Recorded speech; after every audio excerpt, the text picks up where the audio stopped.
Atos, lição 21. O discurso de Estevão, segunda parte, capítulo 7, versículos de 17 a 45.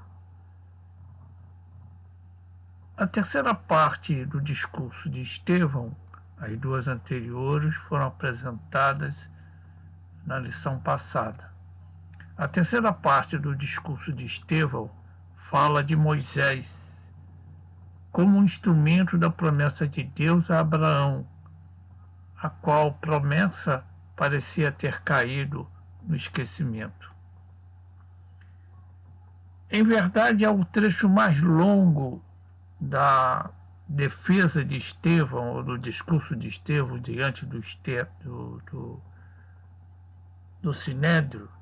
É um discurso dividido em 3 períodos de 40 anos. É bastante longo, porque, se nos lembrarmos, Estevão estava acusado de pregar que Jesus dissera que ia destruir o templo e ia excluir a lei de Moisés. Então, nessa defesa, Estevão mostrava respeito por Moisés. Por isso, sua defesa é muito longa nessa parte do discurso. Depois de 4 séculos no Egito, e Deus havia advertido Abraão desses 400 anos que seu povo passaria exilado. 2 promessas a Abraão faltavam ser cumpridas: dar-lhe uma numerosa descendência e uma terra. A primeira estava sendo cumprida durante esses 400 anos no Egito, pois ali, isolados, o povo se multiplicara, De 75 homens de uma família passaram a ser um povo. A segunda promessa só seria concedida após muito sofrimento e educação. Porque um faraó que não conhecia José, que governou o Egito, escravizou os israelitas e, inclusive, os forçou a enjeitar os próprios filhos. Se nós lembrarmos da história, a ordem do faraó era matar os filhos, meninos, filhos dos israelitas. O faraó forçava-os a enjeitar os próprios filhos. Então vai dizer assim o discurso de Estevão, 17. Como, porém, se aproximasse o tempo da promessa que Deus jurou a Abraão, o povo cresceu e se multiplicou no Egito, até que se levantou ali outro rei que não conhecia José.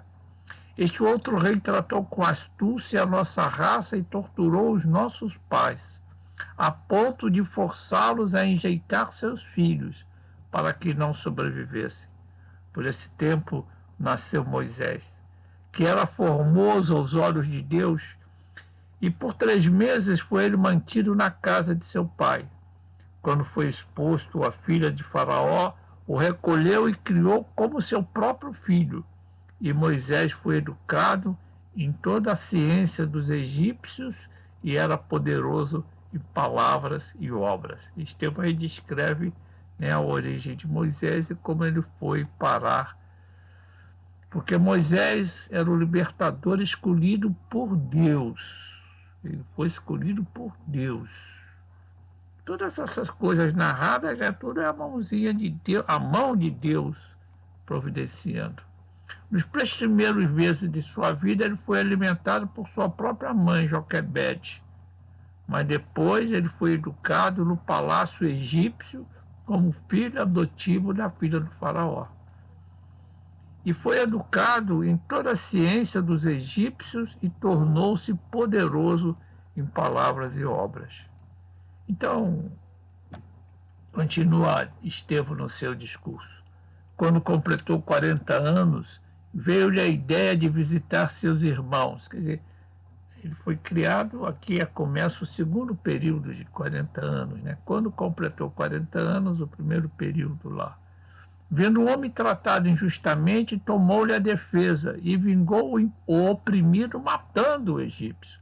Ora, Moisés cuidava que seus irmãos entenderiam que Deus os queria salvar por intermédio dele, Moisés.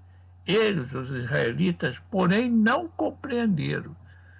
No dia seguinte, Moisés aproximou-se de uns israelitas que brigavam e procurou reconduzi-los à paz, dizendo: Homens, vós sois irmãos, por que vos ofendeis uns aos outros? Mas o que agredia o próximo repeliu, dizendo: Quem te constituiu autoridade e juiz sobre nós? Acaso queres matar-me, como fizeste ontem ao egípcio? Então, aos 40 anos, Moisés teve a ideia de visitar seus irmãos israelitas. Testemunhou 2 casos de injustiça, né? E tentou resolvê-los sozinho, né? Não convocou a ajuda de Deus. Primeiro ele tentou defender um israelita e nessa defesa matou um egípcio. Esse é o verso 24. No dia seguinte tentou reconciliar 2 israelitas que brigavam e rogou que se lembrasse de que eram irmãos e não deviam ofender um ao outro, né? É o verso 26. O israelita que matava o outro, que maltratava o outro, opôs-se a Moisés, dizendo que ele não seria autoridade nem juiz sobre eles, e perguntou, olha a pergunta maldosa, se Moisés pretendia matá-lo, assim como havia matado o egípcio, né? Versos 27 e 28. Atemorizado pelo fato de seu crime ter se tornado público, Moisés fugiu para a terra de Midian, onde se estabeleceu como peregrino. Casou-se e teve 2 filhos, é o verso 29. E esse foi o início do seu segundo período de 40 anos, conforme está narrando Estevão. 29. A estas palavras, né, você quer ser juiz sobre nós, Moisés fugiu e tornou-se peregrino na terra de Midian, onde lhe nasceram 2 filhos. Mas, decorridos 40 anos, né, depois do segundo período de 40 anos, apareceu a Moisés no deserto do Monte Sinai um anjo, por entre as chamas de uma sarça que ardia. Moisés, diante daquela visão, ficou maravilhado e, aproximando-se para observar, ouviu-se a voz do Senhor. Essa é a narrativa, né, de Estevão. A voz do Senhor dizia: Eu sou o Deus dos teus pais, o Deus de Abraão, de Isaque e de Jacó. Moisés, tremendo de medo, não ousava contemplá-la, quer dizer, aquela sarça que ardia. E o Senhor lhe disse: Tira a sandália dos pés, porque o lugar em que estás é terra santa. Vi com efeito o sofrimento, é o Senhor falando, vi com efeito o sofrimento do meu povo no Egito. Ouvi o seu gemido e desci para libertá-lo. Vem agora e eu te enviarei ao Egito. O encontro com Deus em meio a sarça ardente é chamado pelo Senhor, que se apresentou como Deus de Abraão, de Isaque e de Jacó. Moisés, tremendo, não ousava contemplá-lo, né, no meio da sarça ardente. Mas veio a ordem, né, para que Moisés tirasse as sandálias, porque o local ali na presença de Deus era a Terra Santa. É o verso 33. Essa passagem vai ser muito utilizada por Estevão na sua defesa. Ali, na presença de Deus, era a Terra Santa. Moisés deveria, inclusive, tirar as sandálias, né? O núcleo da defesa de Estevão era: havia Terra Santa fora de Jerusalém. Qualquer lugar onde Deus esteja é santo. Essa é a principal aplicação para nós, né? Saber que o lugar santo é onde Deus se encontra presente, né? Deus santifica com a sua presença. Mas o mesmo Deus, não é isso? Estou continuando a exposição, que encontrara Moisés no deserto do Sinai, né, também estava presente no Egito. Ele vira o sofrimento do seu povo, ouvira o seu gemido e descera pessoalmente para libertá-lo. Moisés seria apenas o instrumento de Deus. Esse é o verso 34. E a lição é que Deus dirige a história, Deus participa dos acontecimentos, a providência divina é um fato, né, inexorável. Deus participa, né, da história, providencia, né, seu socorro, suas medidas, como ele quiser, usando instrumentos humanos. Assim, Moisés, a quem os israelitas tinham rejeitado como autoridade juiz, estava agora sendo escolhido como líder libertador. Esse é o verso 35. Vamos ler aqui o verso 35. A este Moisés, a quem negaram reconhecer, dizendo: quem te constituiu autoridade juiz? A este, né, Moisés, enviou Deus como chefe e libertador, com a assistência do anjo que lhe apareceu na sarça. Este os tirou, fazendo prodígios e sinais na terra do Egito, assim como no Mar Vermelho e no deserto, durante 40 anos. Estevão aí avança a história, né? Aí pula aquela vez, Moisés vai para o Egito, retira o povo, atravessa o Mar Vermelho e durante 40 anos marcha no deserto. Foi Moisés quem disse aos filhos de Israel: Deus vos suscitará dentre vossos irmãos um profeta semelhante a mim. Ele faz a profecia, né, da vinda do Messias. Ele diz: um profeta semelhante a mim. Moisés vai falar lá em Deuteronômio, não é isso? Essa é a profecia da vinda do Messias. 38. É este Moisés quem esteve na congregação no deserto, com o anjo que lhe falava no Monte Sinai e com os nossos pais. Interessantemente, Estevão trata aí a própria presença de Deus como um anjo, né? Ele recebeu palavras vivas para nos transmitir. Quer dizer, Moisés recebeu daquele anjo, que é o próprio Senhor, né? Palavras vivas para transmitir ao povo. Esse é a quem nossos pais não quiseram obedecer. Antes o repeliram e no seu coração voltaram para o Egito, né? Eles repeliram esse Deus que os conduzia e os libertava, né? E disseram a Arão, é o verso 40, faze-nos deuses que vão adiante de nós, porque quanto a este Moisés que nos tirou da terra do Egito, não sabemos o que lhe aconteceu. Moisés estava no alto do Monte Sinai, né, 40 dias recebendo de Deus o que seria os 10 mandamentos e depois toda a lei, né, toda a lei que forma o código de Sinai. Como Moisés demorasse e estivesse lá no alto do Monte Horebe, eles pediram a Arão: faze-nos um Deus, faze-nos deuses, né, que vão adiante de nós, porque Moisés nós não sabemos onde está. Naqueles dias, é o verso 41, fizeram um bezerro e ofereceram sacrifício ao ídolo, alegrando-se com as obras das suas mãos. Mas Deus se afastou e os integrou ao culto da milícia celestial, como está escrito no livro dos profetas. Isso é uma previsão de Amós, né, que seria feito alguns anos depois de Moisés, né, mas anterior a Estevão, lógico. Então, no livro dos profetas, no livro de Amós, está escrito: ó casa de Israel, porventura me oferecestes vítimas e sacrifícios no deserto pelo espaço de 40 anos?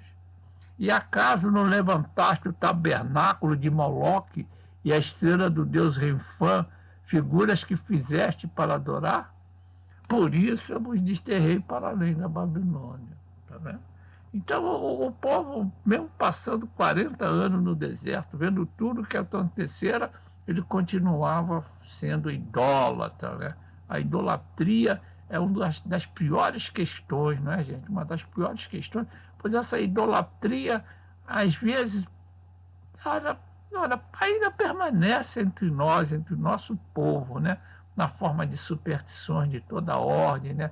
Na forma de atividades ditas religiosas, né? Oferecendo sacrifícios a ídolos, a entidades, a essa milícia, né, celestial, né? Que não são deuses, né? Deus, então, aí é Amós falando. 44.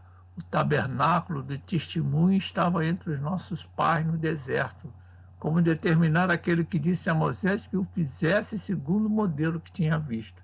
Eles haviam construído o tabernáculo, né, aquela barraca grande que funcionava como um templo, né? Moisés construiu o tabernáculo segundo o modelo, né, que havia recebido de Deus. E diz, termina aí no verso 45, o qual também nossos pais com Josué, tendo recebido, é Josué que sucede a Moisés, o levaram quando tomaram posse das nações que Deus expulsou da presença deles até os dias de Davi. Aqui o nosso Estevão termina a parte do discurso, né, que ele dedica a Moisés, e a seguir ele virá a falar sobre Davi. Mas vamos fazer aqui uns comentários finais. Moisés predisse a vida do Messias, um profeta semelhante a ele. É o verso 37. Estevão, como que antecipa o final de sua defesa, informa: o povo não quis obedecer a Deus. Rejeitaram a liderança de Moisés. Pediram a Arão que fizesse um Deus para conduzi-los à terra prometida. Os versos 39 e 40. O bezerro de ouro que eles construíram, verso 41, faz com que Deus se afastasse deles e os abandonasse ao culto da milícia, né, celestial. Né, esses ídolos, essas entidades aí, que as quais ainda hoje o nosso povo se dedica, esquecendo-se de Deus. E Moisés, Amós, ou o Estevão, ao se referir nesse ponto, usa a palavra de Amós, é o verso 42a.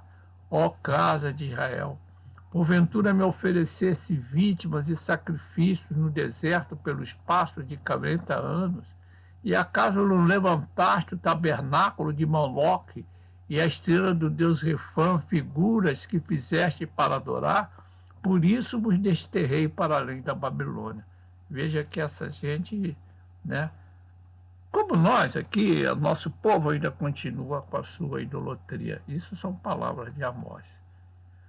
Em nenhuma passagem é dito que Deus apareceu no Santo dos Santos. Essa é a nossa conclusão.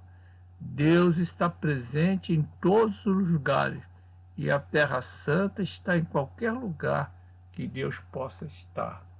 Isso deve ter impressionado muito, né, aquela gente que eram autoridades do templo, como se ali o templo fosse exclusivamente ali, nem a Terra Santa. Mas hoje nós sabemos que a Terra Santa está em qualquer lugar onde Deus possa estar.